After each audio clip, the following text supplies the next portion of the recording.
दोस्तों, रात की हवा में आपका स्वागत है। आज हम आपको एक ऐसी डरावनी और रहस्यमयी कहानी सुनाने जा रहे हैं जो होलिका दहन से जुड़ी है। इस कहानी में एक श्रापित गांव, खौफनाक परछाइयां और एक रहस्य छुपा है जिसे जानकर आपकी रूह कांप उठेगी। तो तैयार हो जाइए इस भयावह सफर के लिए। कहानी शुरू होती है उत्तर प्रदेश के एक छोटे से गांव कैलाशपुर में। हर साल होलिका दहन बड़े धूमधाम से मनाया जाता था, लेकिन इस गांव में एक अजीब परंपरा थी। होली की रात कोई भी अपने घरों से बाहर नहीं निकलता था। कहते थे कि जैसे ही होलिका की आग बुझती थी, गांव में कुछ अजीब घटनाएं होने लगती थीं। लोग कहते थे कि कोई अदृश्य शक्ति गांव में घूमती है, जिसकी परछाइयां दीवारों पर दिखती हैं और आधी रात को किसी के चीखने की आवाजें आती हैं। इस बार गांव में एक नया आदमी आया था, रोहित। वह एक फ्रीलांस पत्रकार था और ऐसे रहस्यमयी मामलों पर रिपोर्ट बनाता था। जब उसने गांव वालों से इस परंपरा के बारे में सुना तो उसे यकीन नहीं हुआ। वह जानना चाहता था कि आखिर यह डर की दीवार कब और कैसे बनी। गांव के सबसे बुजुर्ग आदमी बाबा रघुनाथ ने उसे बुलाया और धीरे धीरे कहानी सुनाई। बाबा रघुनाथ, वीओ, बेटा, ये जो आग जलती है ना, यह सिर्फ एक परंपरा नहीं है, यह एक श्राप को शांत रखने का तरीका है। रोहित, वीओ, कैसा श्राप बाबा? बाबा रघुनाथ, वीओ, करीब 100 साल पहले इसी होली की रात एक लड़की को जिंदा जला दिया गया था और तब से वह आत्मा हर साल बदला लेने आती है। कहते हैं कि 100 साल पहले गांव में नंदिनी नाम की एक लड़की रहती थी। वह बहुत सुंदर थी, लेकिन उसकी सुंदरता ही उसकी सबसे बड़ी सजा बन गई। गांव का जमींदार रघुनाथ सिंह उसकी खूबसूरती का दीवाना था, लेकिन नंदिनी किसी और से प्यार करती थी, विजय। जब रघुनाथ को यह पता चला तो उसका गुस्सा 7वें आसमान पर पहुंच गया। रघुनाथ ने नंदिनी पर झूठे आरोप लगाकर उसे डायन करार दे दिया। गांव वालों को भड़काया और होली की रात उसे होलिका दहन की आग में धकेल दिया। जैसे ही आग की लपटों ने नंदिनी को घेरा, उसकी चीखों ने पूरा गांव हिला दिया। जलते हुए उसने कसम खाई, तुम सबने मुझे जलाया है, अब हर साल होली की रात मैं लौटूंगी और तब तक लौटती रहूंगी जब तक मेरा बदला पूरा नहीं होगा। और उसी दिन से गांव में एक खौफनाक सिलसिला शुरू हुआ।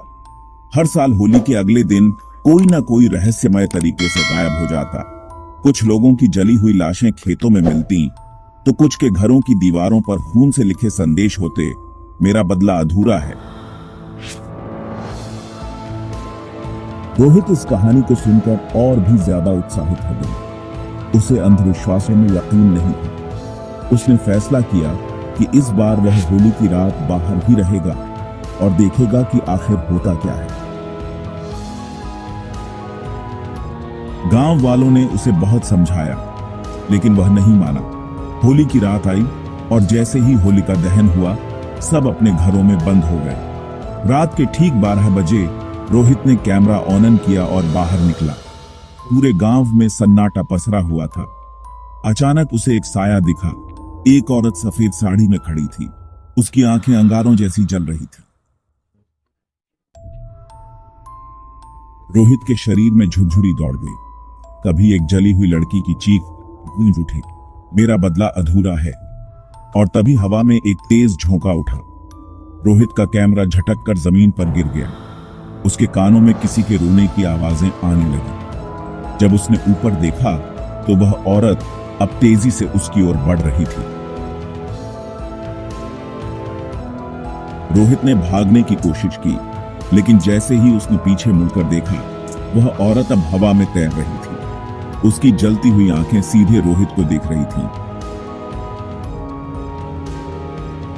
तू कौन है? मुझे इंसाफ चाहिए। रोहित को समझ में आ गया कि यह नंदिनी की आत्मा है, लेकिन वह यह नहीं जानता था कि इसे शांत करने का उपाय क्या है। उसे याद आया कि बाबा रघुनाथ ने कुछ कहा था, जब तक नंदिनी की आत्मा को सही इंसाफ नहीं मिलेगा तब तक वह वापस आती रहेगी।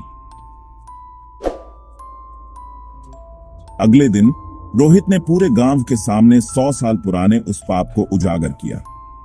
गांव वालों को एहसास हुआ कि उन्होंने एक बेगुनाह को जलाया था।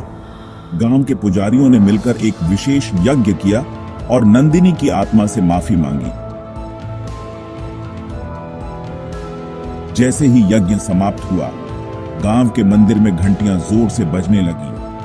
हवा में एक कर्कश चीख गूंजी और फिर सब शांत हो गया। गांव में फिर से शांति लौट आई। लोग अब होली की रात डरते नहीं थे। लेकिन जब रोहित वापस जाने लगा तो उसने अपनी कार की खिड़की में एक परछाई देखी। वही जली हुई लड़की, नंदिनी वियो।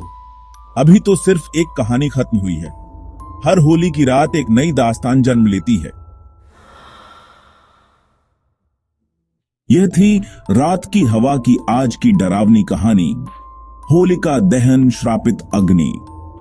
अगर आपको यह कहानी पसंद आई तो लाइक, शेयर और चैनल को सब्सक्राइब करना न भूलें। मिलते हैं अगली खौफनाक कहानी में।